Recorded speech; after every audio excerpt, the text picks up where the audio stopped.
아멘.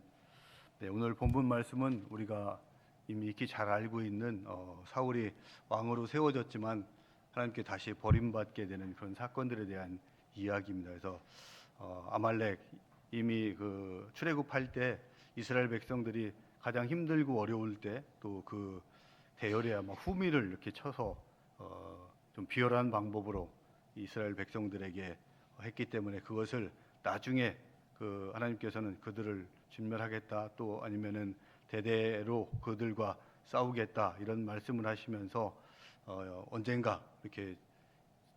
아말렉을 진멸하겠다는 그 약속이 지금 시기에 이제 사무엘 때 사울이 왕이 되었을 때 그것을 이루어 가시는 그 과정들을 보면서 사울 왕이 하나님의 말씀에 완전히 진멸하는 것들을 하지 못하고 일부를 남기고 특히 제사를 드리기 위해서 남겼다 하는 이런 그 변명 속에서 나아갔지만 하나님께서는 그 중심을 보시고 이제 사울은 더 이상 왕이 될 수 없다 하는 그런 결론을 내리시는 그런 사건의 어떤 계기 또 사건이 되겠습니다. 그래서 아마 이 전쟁에 나가기 전까지 사울 왕은 나름대로 정말 이렇게 잘 하려고 이렇게 노력을 했던 것 같습니다. 아마 길갈에서 사무엘이 오기 전에 먼저 제사를 이렇게 드림으로써 제사권을 침범해서 왕의 날이 길지 않을 것이다는 경고도 받았지만 그 이후에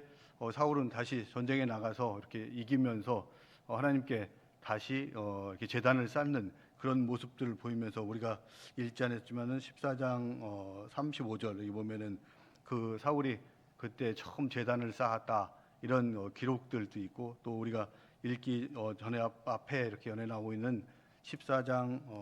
47절 여기서 보면은 사울이 가는 곳마다 늘 연전연승했다 이렇게 이야기하고 있습니다. 그러니까 뭐 이런 전쟁의 승리는 역시 하나님께서 함께 하시면서 그 승리를 주셨기 때문에 승리할 수 있는 것들인데 다시 사울에게 이런 기회들이 주어졌고 그것을 사울은 잘한 것 같습니다. 그런데 이제 다시 한번 아마 하나님께서는 정말로 이 사울 왕을 계속 쓸 수 있을까 이런 것들에 대한 아마 2차 시험이 여기서 주어진 것 같다는 그런 생각이 드는데 그것을 사울 왕은 잘 넘지 못했다는 그런 생각이 들고 아마 사울 왕은 그 이런 사무엘을 통해서 그 아말렉을 진멸하라는 명령을 받았을 때 아마 전체적으로 상황을 판단해 보면은 충분히 할 수 있겠다 그런 생각도 들었고 또 하나님께서 나한테 주신 것이 충분하다 하는 생각도 들었고 거기에 상당히 어떤 그 합리적이고 이성적인 생각들도 많이 한 것 같습니다. 그 4절에 보면은 함께 전쟁에 나갔던 인원들이 이스라엘이 20만, 또 유다가 1만 이렇게 해서 21만 명이 나갔다고 하는데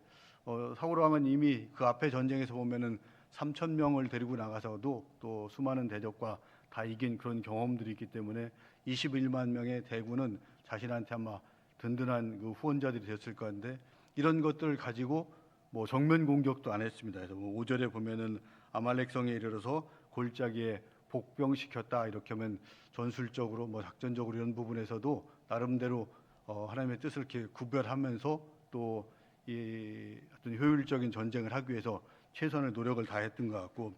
6절에 보면은 이 중에서 애굽에서 올라올 때 이스라엘 백성들에게 아말렉과는 달리 또 길을 안내해 준 그 겐 사람의 족속들을 위해서는 그 사람들이 함께 진멸되지 않도록 먼저 그곳을 떠나게 해서 피신시켜서 누가 선대받아야 되고 누가 심판받아야 될지 이런 구분들도 분명하게 한 그런 부분들이 있지만 결국은 온전하게 순종하지 못하는 그런 일들이 있어서 나중에 이제 폐위가 되는 그런 사건의 그런 빌미가 되는데 이것을 통해서 우리에게 주는 교훈들 몇 가지 이렇게 다시 한번 보겠습니다. 특히 사울 왕은 왜 온전하게 순종하지 못했을까 이런 부분에 한번 관심을 두고 이렇게 살펴보도록 하겠습니다. 우선 사울 왕은 아마 보이지 않는 하나님 대신 눈에 보이는 백성들의 모습 또 목소리 그런 것들에 훨씬 더 집중을 했던 것 같습니다. 그래서 오늘 본문 이후에 보면은 사울 왕이 전쟁에서 나가서 승리하고 나서 제일 먼저 간 곳이 12절에 보면은 갈멜로 갔다 오는 갈멜산에 가서 거기에 자신의 기념비를 세우고 나서 그 다음에 길갈로 이렇게 가는 그 모습들을 보면서 사울 왕은 백성들이 움직이는 그 모습들, 그 다음에 내가 백성들로부터 그 권위, 리더십이 확고하게 세워져야 된다 하는 것들을 더 먼저 생각한 그런 부분들이 있는 것들이 바로 갈멜에 가서 기념비를 세우고 그 다음에 길갈로 왔습니다. 사실은 길갈은 사울 왕이 처음으로 왕으로 백성들로부터 칭송받고 세워진 그곳에서 결국은 아마 제사도 또 드려서 1차 징계도 받았던 그곳이고 또 그곳에서 정말로 왕으로부터 이제 왕이 더 이상 될 수 없다는 버림받는 그런 하나님의 경고와 심판도 받는 그런 것들을 보면서 우리가 집중해야 될 것들이 누구인가 하는 것들을 다시 한번 보여주고 세상 사람들의 목소리 또 박수 또 세상 사람들의 환호성 이런 것들에 우리가 집중했을 때 정말로 우리가 집중해야 될 하나님께 집중하지 못하는 그런 것들이 있을 수 있다. 이렇게 하면서 우리가 자랑해야 될 것이 누구 앞에서인가 이런 것들을 다시 한번 생각하고 나가는 것들 그것이 사울 왕에게는 분명하게 서 있지 않았기 때문에 오늘과 같은 온전한 순종을 하지 못하는 그런 일이 있었다 하는 것들을 기억하면서 저희의 모습들을 다시 한번 살펴보고 나갔으면 좋겠습니다. 그 다음에 두 번째는 사울 왕은 구절에 있는 것들처럼 좋은 것은 남기고 좋지 않은 것들은 다 이렇게 그 진멸을 했다고 이렇게 이야기를 하고 있습니다. 그래서 그렇게 하면서 사울 왕은 아마 실용주의적인 그런 입장을 분명히 취한 것 같습니다. 그래서 하나님께서 말씀하신 것들 중에서 내가 생각해 보니까 이것은 뭐를 위해서 남겨야 되고 또 이것은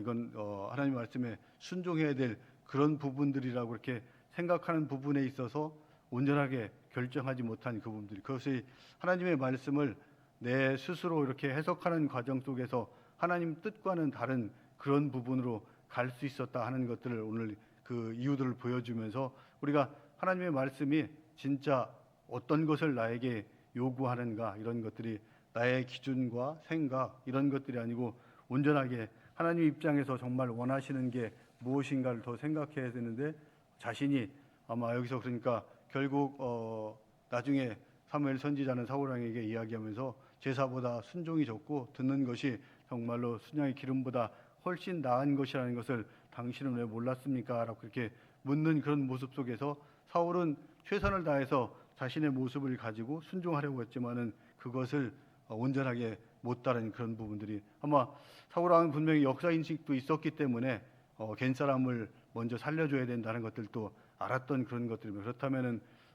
아멜렉을 진멸해야 되는 것이 하나님의 뜻이라는 것들도 분명히 구분할 수 있어야 되는데 이런 구분하고 판단하는 그 기준에 있어서 다른 것이 작용되다 보니까 자기의 실용주의적인 그런 관점에서 문제를 해석하고 나갔던 것들인 것 같습니다. 그래서 우리도 이제 세상에 살면서 어떻게 보면 불법과 편법 사이에서 계속 이렇게 줄타기해야 되는 그런 경우들이 많이 있는 것 같습니다. 어떤 판단을 할 때 정말 하나님의 뜻 또 법과 규정에 있는 것들 또 상황 속에 있을 때 그런 기준들에서 판단을 할 때 정말로 올바르게 되는 것들인지 뭐 보면은 이제 이 탈세와 절세 이런 것들도 구분하면서 기업인들은 늘 고민하듯이 우리도 직장에서 또 일터에서 또 부대에서 이런 부분들을 고민할 때 정말로 순수하게 온전하게 하나님 뜻을 구별하고 나가는 그런 모습들이 우리에게 필요하다 하는 것들을 이야기하면서 우리의 삶 속에서 또 그런 모습들을 찾아내고 하나님 앞에 온전하게 순종하고 나가는 저와 여러분이 되었으면 좋겠습니다. 세 번째는 사울 왕은 내가 누구인가라는 그 정체성에 문제가 다소 있었던 것으로 이렇게 보여집니다. 15장 1절 사무엘이 사울 왕에게 맨 먼저 찾아가서 이야기하면서 하나님께서 내게 당신에게 가서 기름물 부으라 이렇게 이야기했다고 했습니다. 그래서 그것을 통해서 당신이 왕이 되었기 때문에 이제는 정말 진짜 왕인 하나님의 말씀을 들으세요 이렇게 이야기하고 있는데 사울 왕은 그 자신이 아마 통치자 정도 대리 통치자 정도로 생각하면서 이 전쟁을 나간 것들인 것 같고 사울 왕은 사실은 이 하나님의 대리 통치자가 아니고 이 땅에 있는 대리인 아니면 특사 이런 자격으로서 하나님의 말씀대로 세상을 또 이스라엘 백성들을 경영하고 나가야 되는 그 일들을 했어야 되는데 본인은 통치하겠다는 그런 말씀을 한 것 같고 그러니까 온전하게 하나님이 말씀하신 것들을 제대로 듣지 못하고 자기 나름대로의 실용주의적 해석을 할 수 있었던 것들이 바로 이런 부분에서 나온 것 같다 하는 생각을 하면서 우리 사무엘 이 선지자가 사실 엘리 제사장이 아무 이야기도 이렇게 듣지 못한 하나님의 음성을 듣지 못하는 그런 순간에도 하나님께서 말씀하시면은 주의 종이 듣겠습니다. 이런 마음 속에서 정말 듣는 거, 또 다윗처럼 나단 같은 선지자가 옆에 있을 때 하는 이야기들을 온전하게 잘 받아들이는 그런 마음들이 사울 왕에게는 부족했던 것 같고, 이런 모습들이 우리도 성경 말씀을 통해서 계속 하나님께서 말씀을 해주시고 계신데 그것을 우리가 수용하지 못하는 부분이 내 안에 가지고 있는 나의 그 편견과 또 아집 이런 것들 때문에 될 수 있다 하는 부분들을 다시 한번 생각하면서 우리 가운데에서 정말로 하나님이 말씀하시는 것, 그 다음에 내가 이 땅 가운데서 서 있고 살아가야 되는 그 이유들이 무엇인가, 이것들을 분명하고 나갈 때 하나님 말씀이 우리에게 온전하게 와닿을 수 있는 것 같습니다. 그래서 그런 그 나의 정체성, 또 내가 이 땅 가운데에서 왜 살아가고 있는가, 하나님 나라의 백성으로서 내게 요구되어지는 하나님 앞에 순종해야 될 부분들은 무엇인가, 이런 것들을 기억하고 나갈 때 우리는 하나님 말씀에 온전하게 순종할 수 있다 하는 것들을 다시 한번 보여주는 그런 부분들입니다. 그래서 사울 왕은 사실은